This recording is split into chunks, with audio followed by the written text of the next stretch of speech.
Buenos días, soy Guillermo Sorno, director de Horizontal MX. Me da muchísimo gusto presentar la primera emisión de El Zócalo. Me gustaría pasar a nuestro siguiente tema, que tiene que ver con un asunto que pasó también este fin de semana. Es la inauguración del Estadio de la Pastora en Monterrey. El presidente mismo estuvo el sábado. El domingo hubo un partido de los Rayados que fue visto por todo el mundo, muy comentado en todos lados, pero detrás de esta inauguración hay un movimiento ambientalista y hay un sector que se opuso desde hace varios años a la construcción de este estadio, porque está construido en una reserva ecológica. Para hablar de esto está Miguel Reinaga, de la Universidad Autónoma Metropolitana, y es activista de derechos ambientales.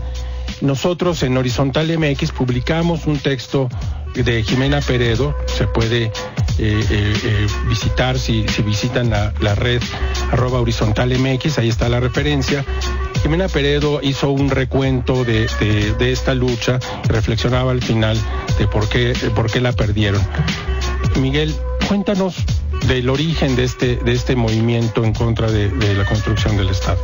Muchas gracias primero por la invitación. Bueno, pues primero vamos a hablar un poco del contexto de qué es la Pastora y qué sucedió ahí, ¿no? Mucha gente habla de que por qué en un área natural protegida, etcétera, o que antes era un basurero.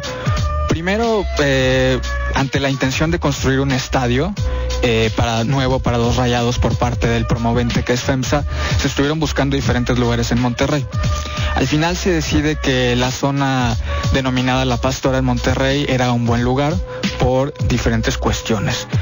En ese entonces La Pastora aún no era decretada como un área natural protegida. En ese entonces comprendía unas 155 hectáreas.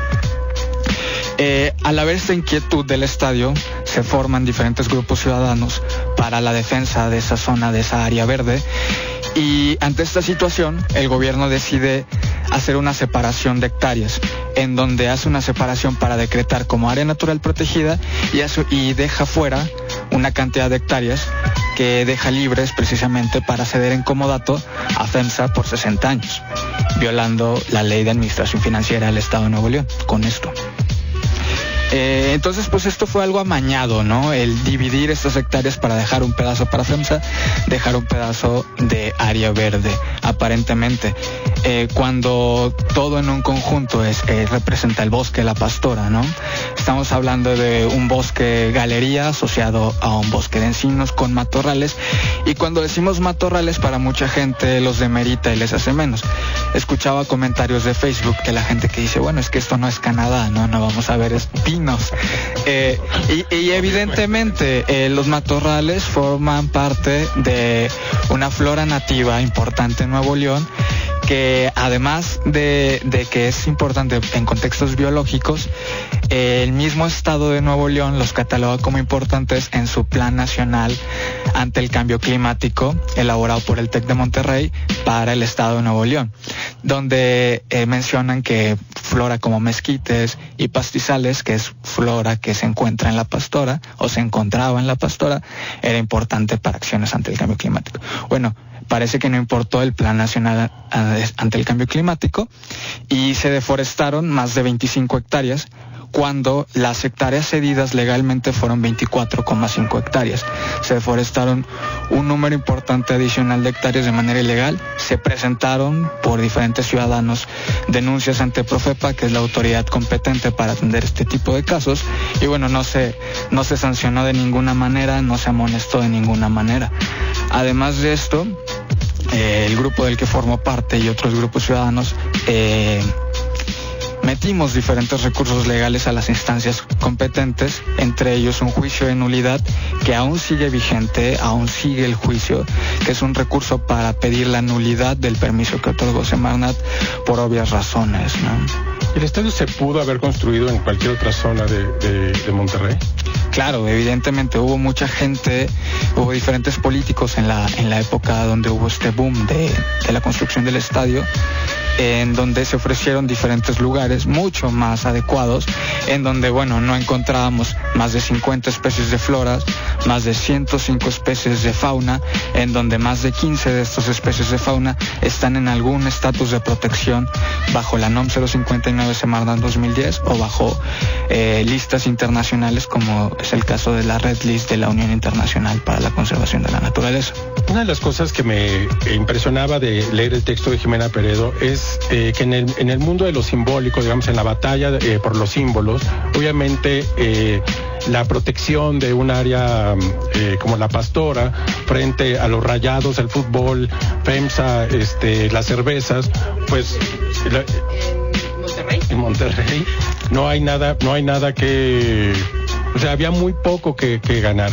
Estaba como ahí planteada la situación para perder esa batalla. Efectivamente, nos enfrentamos contra la identidad de los regios, ¿no? Contra este chauvinismo muy arriesgado del regio trabajador, del regio que no se va a parar en una manifestación porque hay que trabajar, etcétera, ¿no? Yo, por mi parte, como biólogo que trabajo líneas del pensamiento evolutivo, lo interpreto como es una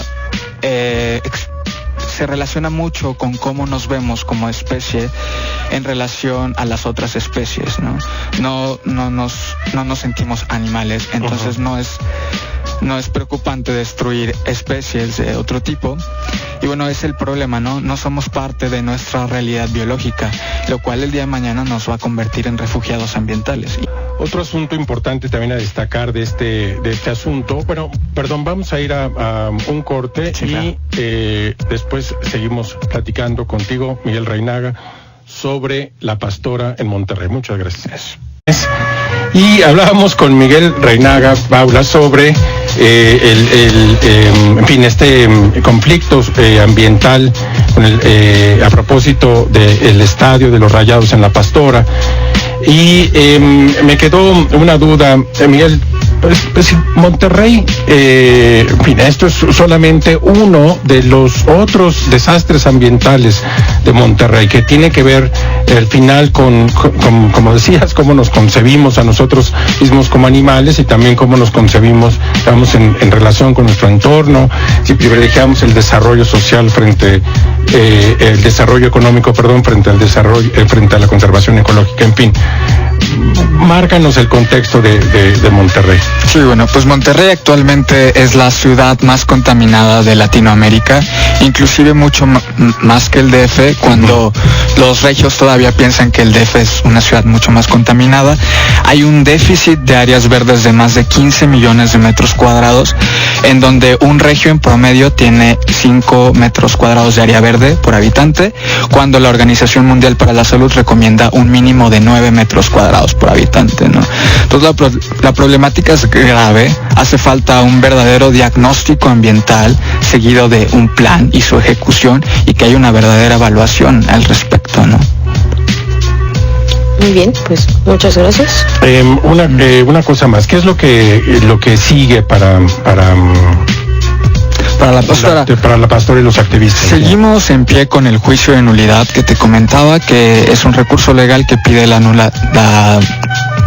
anular la nulidad del permiso que otorgó Semarnat a FEMSA para construir el estadio.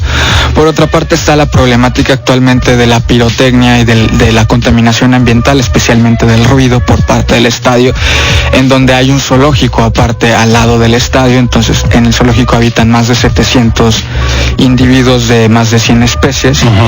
Entonces se está trabajando, va a ser necesario hacer un plan para esa problemática ambiental que FEMSA está generando, y por lo tanto debería financiar. Una de las ideas es reubicar a los habitantes del zoológico a diferentes santuarios que hay en el extranjero. Sin embargo, eso sería sumamente costoso, pero es responsabilidad de FEMSA financiar ese tipo de cosas, ¿no? Pero es algo que se deberá evaluar con la misma gente del zoológico, que son los actuales expertos en el manejo de sus habitantes del zoológico. Oye, una pregunta. Una de la parte del tema del artículo de Jimena era un poco esto de cómo concebimos el espacio público y cómo seguir ganando, cómo ganar batallas en Monterrey, en un Monterrey que concibe su espacio público en acero y cemento. ¿Cómo empezar a ganar esa batalla que es ideológica? Es complicado. En mi caso yo lo veo como una cadena de valor, en donde el primer eslabón es este problema de la visión lineal en los procesos evolutivos y que por lo tanto, al haber un concepto como de persona humano, los sujetos de las sociedades se aíslan del contexto natural, ¿no? Crean un zoológico humano, ¿no? Como lo manejaba Desmond Morris en alguno de sus libros. Entonces yo creo que el primer eslabón de esa cadena, para no tener al final de la cadena de valor un estadio en un bosque al lado de un zoológico, sería iniciar con esa ruptura de paradigmas, con reconceptualizar el papel del Homo sapiens dentro de la naturaleza. Pues muy bien, Miguel, muchísimas gracias por tu presencia aquí en el Zócalo.